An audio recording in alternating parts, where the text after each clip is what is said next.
Hello students, welcome back. Yesterday in the last class we were talking about modern practices in talent attraction or talent recruitment. Right? Today we are going to continue with the modern practices in talent selection. Okay, so I have given you your few points which are which are being discussed today. So what is this modern trends or modern practices in talent selection is why we have to study this. Finding and selecting the best people for your organization is still important activity for HR, important function for human resource department. Okay, so what happens in major organization, what HR practices is there means they'll have a recruitment and selection procedure they are following, like older method, like creating the job, or first the job will get vacated, then you are calling for the application, then scrutinizing the application, calling for the interview of scrutinized application, then conducting 2 to 3 rounds of interviews or some tests and all, then you are going to select candidates from those interviews, right? But the trend is now changing. So it is it is not like we are going to follow the same old selection methods which is followed from since stone age, right? So there should be some new practices we have to adopt in your organization to make it to make the you know adopt yourself for the recent trends. So, what are this some of the current trends which are ruling recruitment and selection area are? So, the first one here I have given that from reactive to proactive. Okay, so first one is from reactive to proactive. So I was telling in my previous classes who is what is proactive means and what is reactive means. Who is a proactive person and who is a reactive person. So in a selection procedure also, recruitment and selection procedure also, the organization should behave as a proactive organization rather than the behaving as a reactive organization. Okay, so the biggest shift has to be change from reactive organization to the proactive organization. This shift is important because this digitalization is changing everything, correct? So that's why it requires some level of workforce planning. Okay, so what we have to do is HR analytics will be there in every organization. So with the help of this HR analytics, what we can do is we can find out that what are the capabilities of the demand of people who are moving towards upward trend in our organization, or who are people who can leave our organization. So we have to forecast all those things. It is not like the person is leaving your organization post that you are is recruiting or selecting the person for that particular post. So proactive organization should always forecast and should be ready with supply of the people whenever the vacancy get created. So that's why they will say that it is not like somebody leaving the organization then we are selecting for that position. So we have to analyze like which person or which position is might get vacant in coming years or coming days. So for that position, we have to keep our candidate ready. Okay. Next one is from recruiting for jobs to recruiting for assignments. Okay. So what we do everywhere it is practiced that we recruit for the jobs, right? There is a job created in the organization. We have to perform the roles and responsibilities related to that job. For that particular job, the recruitment and selection would happen. But what modern method says that don't select for only for jobs, select for assignments, particular assignments, right? So for example, you have different projects which are going running in your organization. Okay. So if you're a constructor, you're in a developer, you're a developer in development business, right? So you have a four uh, uh, uh, projects going on in the particular city. Take example of Bangalore itself. There is one commercial space, there is one residential apartment you are building, there is one mall you are constructing, you have taken up some PwC contract from the government. So these are the different assignments which you already have in your hand, right? These four different assignments, though it is a construction, but constructing a mall would be different from constructing a residential complex and constructing a commercial complex or taking up any government contracts, right? So for in such situations, if you are looking for a civil engineer who can look after this mm, assignments, so don't should not go with the you have to select for that as a assistant engineer, assistant civil engineer. No, for job you should not recruit. You have to recruit or select for the assignment. So assignment for mall construction is an assignment, so you select for that particular assignment. Okay, so like that, or select a construction of a residential apartment, so you select for that particular assignment. So you that like how you select the labors, right? This working class labors or blue collar, what we say that labors. So for like contract basis and all, they'll come and they'll work for particular construction site and they'll go back. Similarly, in the organization also, for various projects you can or for assignment you can select them or recruit them. And when the assignment is over, they'll also be knowing that I have been recruited for the particular project only or for the assignment only. Okay, so that could be a cost saving and effective. Like you will be getting a different skill set of labors, and timely supply of labors will be workers will be there. Okay, next one is from selecting skills to selecting on values and personality. Yesterday I was telling attitude is important than the skills in the organization. So the shift has changed in the organization, that looking at your skill has become less important, but looking at your attitude has become more important in the organization. So you select the person whose values and personalities matches with the organizational values and the personality. Don't judge him by looking at his skills, or don't select him by looking at his skills. Skills can be learned over a period of time, but values, personality or attitude could not be learned over a period of time. It takes a longer time to change somebody's personality or somebody's attitude. Okay, it is inherited, it is inbuilt from many takes a many year of time to create a personality or an attitude, but skills can be learned. That's why while selecting, you select a person with a value and a personality and integrity, not on the basis of the skill set of the person. Okay, next is gamification of selection. So what do you mean by gamification of selection? So it is like it is similar to simulation method, we can say, or nowadays what they're doing is, instead of taking interview, uh, the candidates are asked to play the game. Okay, so this games, the way the candidate is playing the game would make his personality to overcome. Say for example, you're playing a game where it is required a good leadership skill, initiativeness or judgment. Okay, this kind of criteria, this kind of characters could be analyzed while you are performing the particular game. Okay, so that's why people in HR department is not taking like picking your resume and asking the question about your academics or your achievements. So they are what they are doing. This is the new methods which is becoming popular these days. They are how you manage the stress very importantly when you are losing life in the game. How do you manage the stress?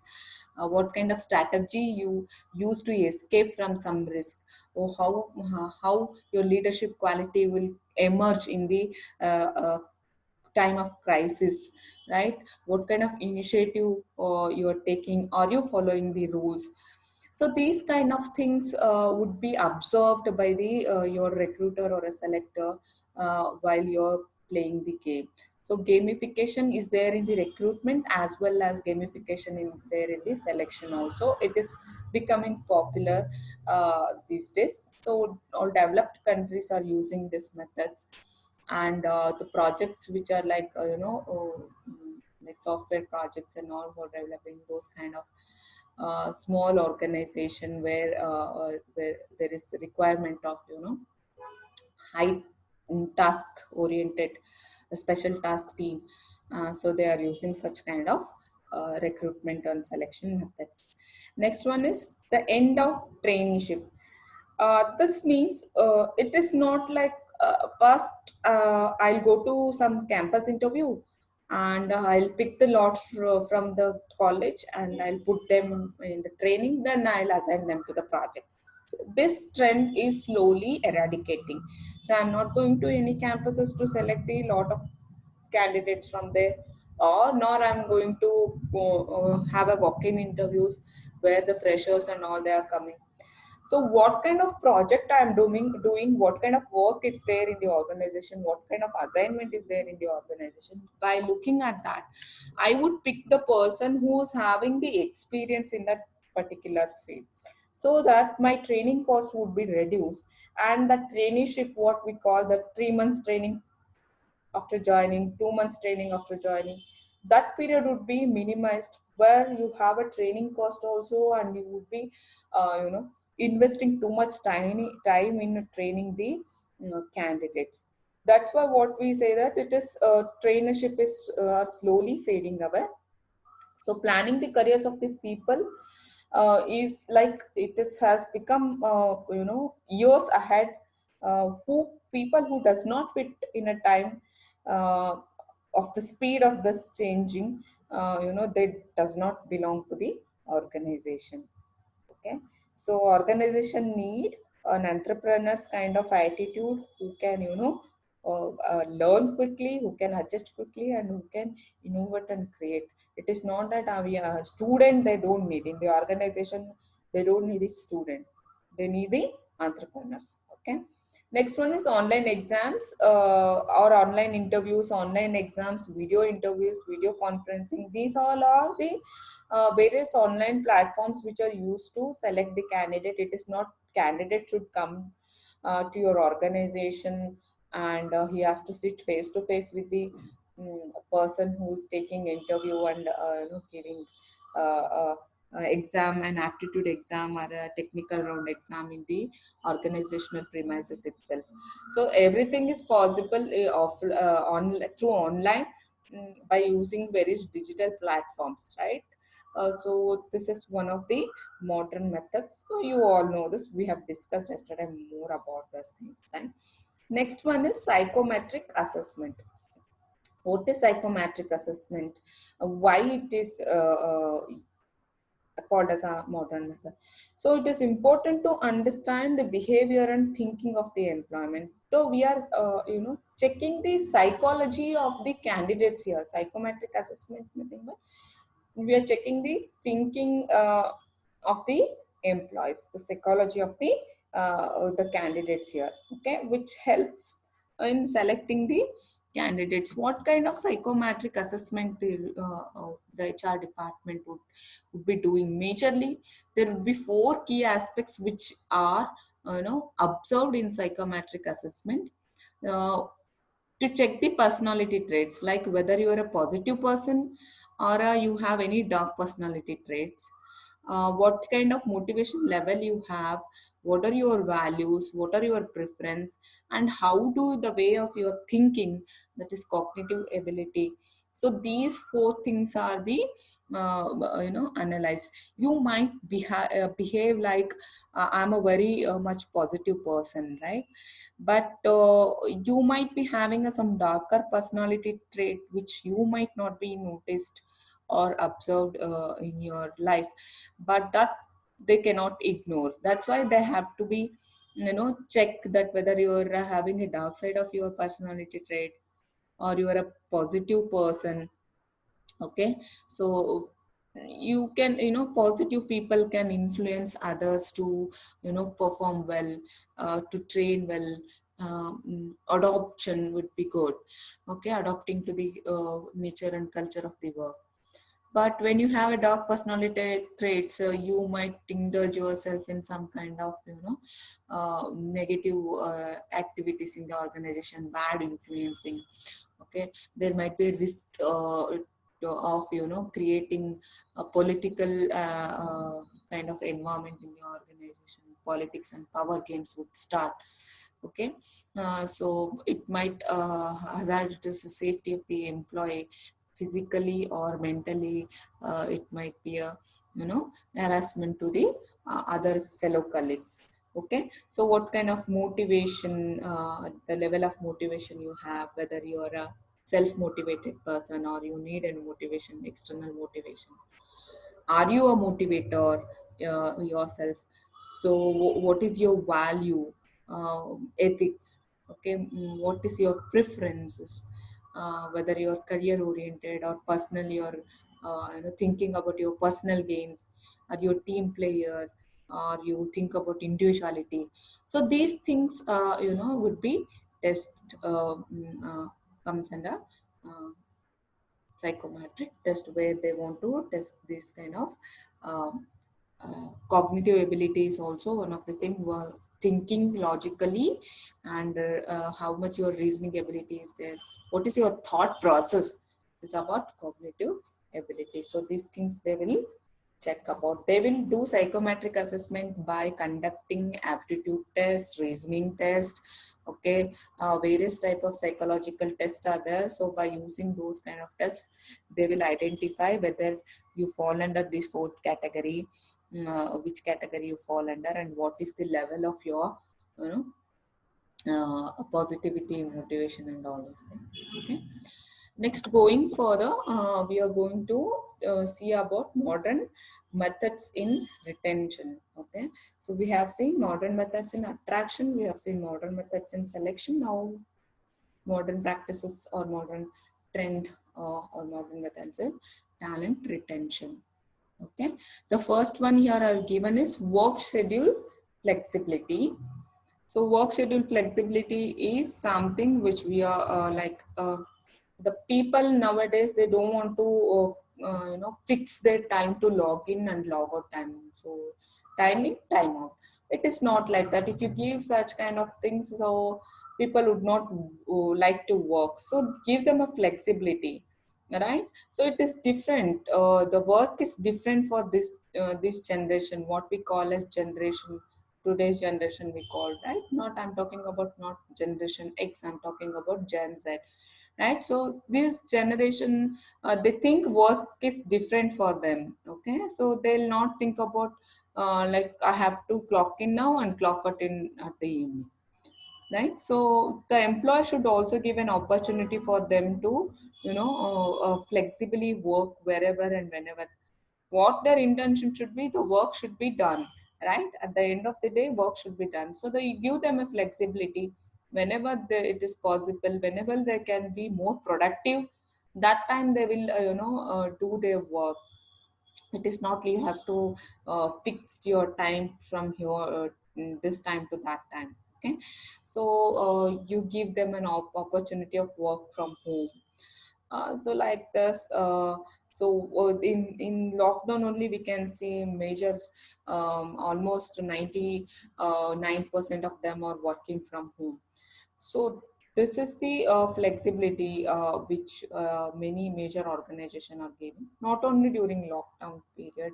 Statistics are proving that 80% of the workers would prefer working from home environment because there will be a lesser commutation problem, the time will be saved, the energy will be saved, and even the organization also is willing to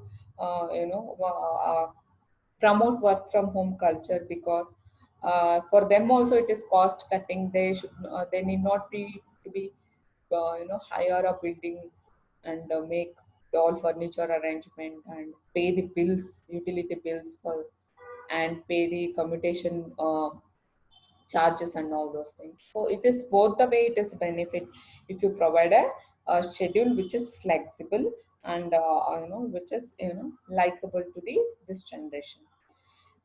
Next one is professional development, right? So professional development says that whenever sorry.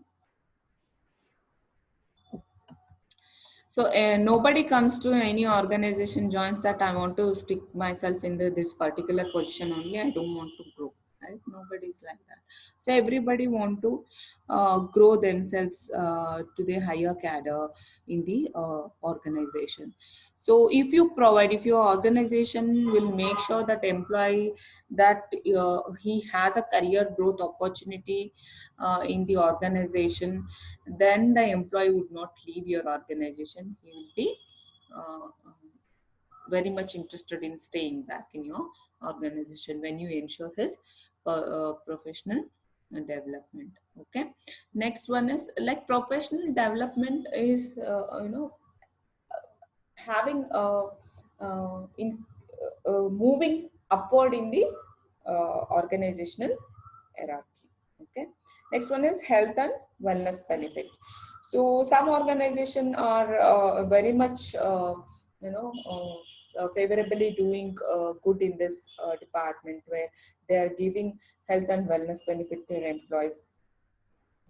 Okay, so there may be a free food or free beverages in the organization, group health benefits maybe. These are the notable things which are given by the many organization. Okay, so they have to understand the workplace wellness, right? They have to have the insurance, they have to have the dispensaries at the organization. Okay, a small pharmacy units in the organization. So there should not be any hazardous or danger kind of working environment, physically harming environment in the organization. If it is there, then they have to be taken care and all those things. So any emergency health issues had come, that you have to think about, and giving benefits, health benefits to their family, that is also important thing. Giving membership to wellness clubs and spas, so these all comes under wellness and benefits. So when you give that kind of box to your employee, he will very much interested in staying in your organization than shifting to the other organization. Okay, next one is for top performance recognition and reward. So when your work is recognized and rewarded, you feel appreciated, you feel happy, or the employees would feel happy, right? So who doesn't want to recognize themselves in the organization, right? So whenever the employee will achieve the milestones or targets, so what employer has to do, employer has to recognize that employee, appreciate that employee, give some rewards, give some awards. Then that would make a employee, that will motivate an employee, and that might feel, he might feel that this organization recognize my efforts and it rewards me for my efforts. I would be very grateful to this organization, I want to work for this organization. That kind of feelings would come in any kind of employee, right? Next one is personal development. So opportunities for personal development should be present and available for all employees in the organization. After all, when an employee learns and grows with their position, uh, the organization also do well. So always we have to, collaborate the personal objective with the organizational objective. Any individual will come and join the organization with his own dreams and with his own objective, right? So we have to make sure that the organization and the person should grow laterally, and their you know uh, their vision should match, the individual vision should match the organization, so both can grow parallelly in the organization. The person also should grow. So we should be sure to have an open personal development policy, so that our employees empowerment is possible, and we have to improve wherever the areas they wish to expand their career in. So organization should have a extra budget and in training and developing those employees, so that they can personally develop themselves, and they can professionally also develop themselves, right? Compensation, definitely, who doesn't have this option in retention, right? When you pay good, when you pay well than in the entire industry, then definitely the retention rate will be more in your company, right? So have various kind of facilities, perks, okay, fringe benefits, pay them, and give some bonuses, incentives, all those things. So those will make a person to stay back in your organization. Okay, ultimately, everybody wants a good piece of bread on the table, right? So that's why the pay is always an important aspect in the anything, right? Next one is work-life balance, right? So work-life balance is, we have noticed many times, it has become a major focus in this era of a fastly growing population and fastly growing uh, population, right? So this what happens means the employee should be, made sure that his work and the personal life both should be managed well, right? It is not like he should not feel that the pressure or stress from the work. So we need to give them good holiday time, weekly offs, okay, leave facilities. So these should be there, and flexible work time also matches to the work-life contributes to the work-life balance. Okay, so there are countless ways employees can send a clear message that their employees and their lives outside work are important. Okay, it is not he's only working and going home and resting. It is not his anybody's life. They want their, there should be any. They need for any personal thing, for entertainment purpose, or some other knowledge gaining purpose, or some kind of thing they'll be having in their personal life. So we need to provide that time for the person to pursue his interests outside the work. Okay, so that is, we need to give him, we should not make him, a stressed environment and pressure in the work, in the organization, right? Next one is management and leadership term. When the survey is conducted, the people majorly said that not because of the payment, or not because of the job roles and responsibilities, or not because of the work culture. It's just because of the behavior of the manager. The people are leaving organization more. Okay, so the 80% of turnover is driven by the environment a manager creates in the organization. So whenever the exit interview happens, so this is the feedback which is generally given, that it has become very difficult to work under particular manager. So that's why the leadership style should be a democratic leadership style, sometimes free reign leadership style, and the manager should act as a guide and a leader than a bureaucrat, or a you know um, as a authoritative person, right? So this could be may make that whether people would like to retain in your organization or like to leave your organization. Next one, the last one is onboarding and training. Okay, so onboarding means getting along with the retention strategy. Uh, that starting from day one, it is employee who ultimately decide that whether they want to stay or go. So that feeling would come at the day one itself. Okay, when you join the organization on day one. So by training and the experience from day one to till the day whether you are assessing that employee, so he's on board on your organization, he's working every day in your organization, that experience would matter more. Like whether you want to, how much ever compensation you pay, how much flexibility you give, but that experience, that you know, live experience what he is having, how he is living in that organization as an employee would ultimately matter, that whether he decide to stay or whether he decide to leave your organization. Okay, so this is about modern practices in talent retention and modern practices in talent selection. So these two things we are talking about, and we have talked about psychometric test also, right? So in the next bit I'm going to talk about modern methods in talent engagement. Okay,